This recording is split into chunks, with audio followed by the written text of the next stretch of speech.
ગલુડિયાલ મળવા કાઈ તો બે બણીએ ભેગા થઈ ગયા વાડીએ પાછા.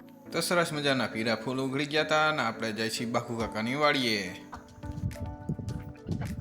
બાબુએ આપણું મોટરસાયકલ લઈ લીધું તો આ બત્તી એક દેવાની હતી એને, તો હાલો આપણે બત્તી દેતા આવી. બાકુ કાકાને એને સૌથી મોય છે ને ઘઉં વાવી દીધા. જો કેવડા મોટા મોટા થઈ ગયા, પારા બાયરે દેખાવા માંડ્યા. આણો કે નકરે હળિયાળી દેખાય છે.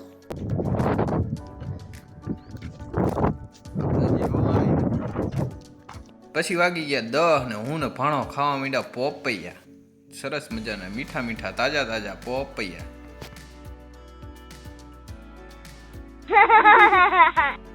તો હાલો તમને રંગોળીઓ દેખાડી દેવા. આ છે અમારા ઘરની રંગોળી, એ પછી અંદર બનાવેલી હતી. આ પછી બાયણે બનાવી છે.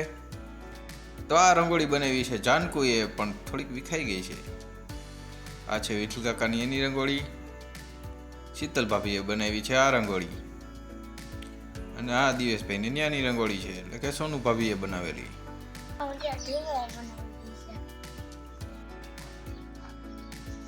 આજ તો હું વાડીએ જાઉં છું દિલ બાબા ભેગો, તો ચાલો જઈએ વાડીએ.